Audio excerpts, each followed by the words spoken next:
बिस्मिल्लाहिर्रहमानिर्रहीम। अस्सलाम वालेकुम स्टूडेंट्स। आज का हमारा टॉपिक है nature of excretory products to habitat. Excretory product तीन तरह के होते हैं, ammonia, urea and uric acid. Different organism जो डिफरेंट एनवायरनमेंट में रहते हैं वो डिफरेंट किस्म के वेस्ट प्रोडक्ट प्रोड्यूस करते हैं। ये डिपेंड करता है कि उनको कितनी क्वांटिटी ऑफ वाटर अवेलेबल है, क्योंकि अमोनिया को रिमूव करने के लिए ज़्यादा वाटर चाहिए होता है, यूरिया को रिमूव करने के लिए उससे कम वाटर चाहिए होता है और यूरिक एसिड को रिमूव करने के लिए सबसे कम वाटर चाहिए होता है। तो अमोनिया को हम देखते हैं, अमोनिया जो कि बहुत ही टॉक्सिक होता है, ये अगर थोड़ा सा भी बॉडी के अंदर पड़ा हुआ हो तो ये बॉडी को टॉक्सिक बना देते हैं, बॉडी के मटीरियल्स को टॉक्सिक बना देते हैं, इसलिए वेरी डेंजरस है। इसको फ़ौरन रिमूव करना होता है और इसकी रिमूवल के लिए लार्ज क्वांटिटी ऑफ वाटर चाहिए होता है। कितना ज़्यादा चाहिए होता है? अगर 1 ग्राम अमोनिया है तो उसकी रिमूवल के लिए 500 ml वाटर चाहिए होता है। तो इतना ज़्यादा वाटर कहाँ पर अवेलेबल होता है? ये ऐसे एनवायरनमेंट में अवेलेबल होता है जो कि हाइपोटोनिक होता है। हाइपोटोनिक एनवायरनमेंट में चूँकि बॉडी के अंदर मुसलसल वाटर एंटर होता रहता है और उस वाटर को रिमूव करना होता है, उसके साथ अमोनिया को रिमूव कर लेते हैं। इस वजह से ये ऐसे एनवायरनमेंट में ही होता है जहाँ पे प्लेंटी ऑफ वाटर अवेलेबल होता है और वो ऑर्गेनिज्म जो अमोनिया रिलीज़ करते हैं उनको अमोनियोटेलिक कहते हैं। फिर वो ऑर्गेनिज्म जिनको बहुत ज़्यादा वाटर अवेलेबल नहीं होता बल्कि लेस वाटर अवेलेबल होते हैं, वो अमोनिया के बजाय यूरिया रिलीज़ करते हैं।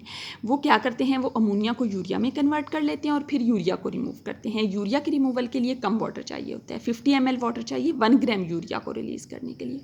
500 ml चाहिए था 1 ग्राम अमोनिया को रिलीज़ करने के लिए, लेकिन 1 ग्राम यूरिया को रिलीज़ करने के लिए कितना चाहिए? 50 ml। तो बहुत ज़्यादा फ़र्क है, 450 ml का फ़र्क है। ठीक है, तो टेरेस्ट्रियल एनिमल्स जो हैं वो यूरियोटेलिक हैं, वो यूरिया रिलीज़ करते हैं और ऐसे एनिमल जो यूरिया रिलीज़ करते हैं उनको यूरियोटेलिक कहते हैं। फिर वो ऑर्गेनिज्म जिनको बहुत ही कम वाटर अवेलेबल होता है, यानी acute shortage of water supply में रहते हैं, तो वो यूरिक एसिड रिमूव करते हैं। यूरिक एसिड किस तरह से रिमूव करते हैं? वो अमोनिया को पहले यूरिया में कन्वर्ट करते हैं और फिर यूरिया को यूरिक एसिड में कन्वर्ट करते हैं। वो ऐसा क्यों करते हैं? वो इसलिए करते हैं कि यूरिक एसिड को रिमूव करने के लिए कम वाटर चाहिए होता है और उनको कम वाटर अवेलेबल है। कितना कम वाटर चाहिए? 1 ml वाटर चाहिए 1 ग्राम यूरिक एसिड को रिमूव करने के लिए। ये किन ऑर्गेनिजम्स में है? ये रेप्टाइल्स एंड बर्ड्स में है और वो ऑर्गेनिज्म जो यूरिक एसिड रिमूव करते हैं उनको यूरिकोटेलिक कहते हैं। ओरिजिनली सारे अमोनिया प्रोड्यूस करते हैं, लेकिन जिनको कम वाटर अवेलेबल होता है वो अमोनिया को यूरिया में कन्वर्ट कर लेते हैं, जिनको उससे भी कम वाटर अवेलेबल होता है वो यूरिया को मज़ीद आगे यूरिक एसिड में कन्वर्ट कर लेते हैं। इसलिए यूरियोटेली और यूरिकोटेली वो एवोल्यूशनरी अडेप्टेशन है। ओरिजिनली सब क्या प्रोड्यूस करते हैं? अमोनिया। स्टूडेंट्स, हमारा नेक्स्ट टॉपिक है एक्सक्रीशन इन रिप्रेजेंटेटिव एनिमल्स। हम मुख्तलिफ एनिमल्स को देखेंगे कि उनमें एक्सक्रीशन किस तरह से होती है। तो सबसे पहले हम हाइड्रा को देखते हैं। हाइड्रा जो है वो आइसोटेनिक एनवायरनमेंट में रह रहा है, इसके अंदर सॉल्ट की कंसनट्रेशन और इसके एनवायरनमेंट में सॉल्ट की कंसनट्रेशन सेम है। इसके अंदर कोई एक्सक्रीटरी स्ट्रक्चर नहीं होते बल्कि ये डिफियन के ज़रिए से एक्सक्रीशन करता है। ऐसा क्यों है? इसके सेल लेयर्स बहुत कम होती हैं। जो बाहर वाले सेल्स हैं वो डायरेक्टली डिफियन के ज़रिए से वेस्ट मटीरियल को बाहर वाले वाटर में रिलीज़ कर देती हैं और जो अंदर वाले सेल्स हैं वो डायरेक्टली डिफियन के ज़रिए से वेस्ट मटीरियल को अंदर वाले वाटर में रिलीज़ कर देते हैं और वो वाटर फिर बॉडी से बाहर निकल जाता है। इस वजह से चूँकि इसका हर सेल डायरेक्टली एक्सपोज्ड है एनवायरनमेंट के साथ, इस वजह से इनको किसी वेस्ट प्रोडक्ट को रिमूव करने के लिए किसी एक्सक्रीटरी स्ट्रक्चर की ज़रूरत नहीं है। नेक्स्ट प्लेनेरिया है। प्लेनेरिया फ्लैटवर्म है। प्लेनेरिया के अंदर ट्यूबुलर एक्सक्रीटरी सिस्टम जिसको प्रोटोनेफ्रीडिया कहते हैं वो मौजूद होते हैं। प्रोटोनेफ्रीडिया क्या होते हैं? ये विदाउट इंटरनल ओपनिंग स्ट्रक्चर्स होते हैं। स्टूडेंट्स, प्रोटोनेफ्रीडिया के 2 पार्ट्स होते हैं, 2 चीज़ें इसमें होती हैं। एक फ्लेम सेल्स होती हैं, दूसरी इसमें एक्सक्रीटरी डक्ट होती हैं। फ्लेम सेल्स क्या होते हैं? फ्लेम सेल्स स्प्रेड होती हैं थ्रू आउट द बॉडी। ये आप देख लें कि ये फ्लेम सेल्स हैं, ठीक है, ये इसमें फ्लेम सेल्स हैं, ये पूरी बॉडी के अंदर स्प्रेड होते हैं। ये कहाँ पर मौजूद होते हैं? Branches kept bye flame cells. पूरी बॉडी के अंदर ये देखें, ये ब्रांचेस हैं इसके ट्यूबुलर सिस्टम की और ब्रांचेस के एंड पर ये फ्लेम सेल्स मौजूद हैं।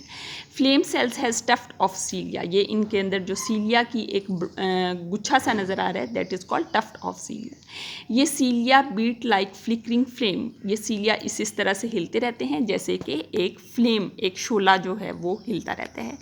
इनकी फ्लिकरिंग की वजह से, इनकी बीटिंग ऑफ सीलिया की वजह से जो इंटरस्टिशियल फ्लूइड है वो ये ब्लाइंड एंड से फ्लेम सेल के अंदर आ जाता है, फिर उसमें से ये वेस्ट मटेरियल को एब्जॉर्ब कर लेते हैं। तो जो हमने शुरू में बात की थी कि इनकी इंटरनल ओपनिंग नहीं होती, तो ये आप देख लें, ये ब्लाइंड एंडिंग है और ये इंटरनल ओपनिंग नहीं होती, बल्कि ये इसी से ब्लाइंड एंड से ही डिफ्यूजन के ज़रिए से मटेरियल इनके अंदर आ जाता है। इसके बाद ये जितने भी नेफ्रीडिया हैं, ये जब इसके अंदर फ्लेम सेल्स हैं, ये एक्सक्रीटरी डक्ट के अंदर ओपन होते हैं। ये एक्सक्रीटरी डक्ट है और एक्सक्रीटरी डक्ट जो है वो नेफ्रीडियोपोर के ज़रिए से बाहर ओपन हो जाती है। Tubular system open into excretory duct and excretory duct opens outside through nephridiopore, और इस तरह से वेस्ट मटेरियल जो है वो बॉडी से बाहर रिलीज़ कर दिया जाता है। Students, nature of excretory product के टॉपिक में एक ये डायग्राम दी हुई है, ये आप लाजमी देख लें कि ये प्रोटीन्स जो है वो अमाइनो एसिड में कन्वर्ट होती है। अमाइनो एसिड की डीअमाइनेशन होती है, जो अमाइनो ग्रुप रिमूव होता है उससे फिर बाकी ये तीनों जो है ना, अमोनिया, यूरिया और यूरिक एसिड, ये किससे बन रहे हैं? ये अमाइनो ग्रुप से, जो अमाइनो एसिड से रिमूव होता है। ये जो अमाइनो ग्रुप है, ये जिसको प्लेंटी ऑफ वाटर अवेलेबल है, जैसे फिशेज़ हैं वहाँ पर ये अमोनिया में कन्वर्ट हो जाता है। जिसको कम वाटर अवेलेबल है, जैसे टेरेस्ट्रियल एनिमल हैं जिसमें मैमल्स हैं, मोस्ट एम्फीबियंस हैं, शार्क्स हैं, सम बोनी फिशेज़ हैं, इनके अंदर ये यूरिया में कन्वर्ट हो जाता है। और यही अमाइनो ग्रुप जो है ये बर्ड्स वगैरह में जिनके और रेप्टाइल्स में जिनको कम वाटर अवेलेबल होता है उनमें ये यूरिक एसिड में कन्वर्ट हो जाता है। इसके अलावा प्रोटीन के अलावा जो न्यूक्लिक एसिड्स बॉडी के अंदर होते हैं उनके जो नाइट्रोजनस बेसिस हैं उनसे भी अमाइनो ग्रुप रिलीज़ होता है उनके मेटाबॉलिज्म से, और वो भी इसी तरह से कन्वर्ट होता है। तो दो चीज़ें हैं, प्रोटीन एंड न्यूक्लिक एसिड्स। दोनों के जो अमाइनो ग्रुप हैं वो अवेलेबिलिटी ऑफ वाटर के लिहाज से मुख्तलिफ तरीके से रिमूव होते हैं। जिनको ज़्यादा अवेलेबल है उनमें अमोनिया, जिनको थोड़ा अवेलेबल है उनमें यूरिया, और जिनको बहुत ही कम अवेलेबल है उनमें ये यूरिक एसिड में कन्वर्ट हो जाते हैं। और स्टूडेंट्स, ये excretory system in plain area की डायग्राम है। ये फ्लेम सेल है, ये आप देख रहे हैं कि ये फ्लेम सेल्स है, ये ट्यूब के अंदर ओपन हो रहा है। ये फ्लेम सेल के अंदर न्यूक्लियस मौजूद है, ठीक है। ये इसका साइटोप्लाज्म है, ये इसके सीलिया हैं, ठीक है, सीलिया हैं। उसके अलावा इसमें इनकी मूवमेंट की वजह से इंटरस्टिशियल फ्लूइड आ जाता है जो कि फिर एक्सक्रीटरी डक्ट में रिलीज़ होता है और फिर वहाँ से आउटसाइड थ्रू प्रोटोनेफ्रीडिया रिलीज़ हो जाता है। ये प्लेन एरिया की डायग्राम है, ये इसके अंदर ये सारे सिस्टम मौजूद है और फिर उसमें से एक को बढ़ा करके ये दिखाया गया है। तो ठीक है स्टूडेंट्स, ये हमारा आज का लेक्चर था। अब नेक्स्ट वीक से दोबारा लेक्चर होंगे। ओके, अल्लाह हाफिज़।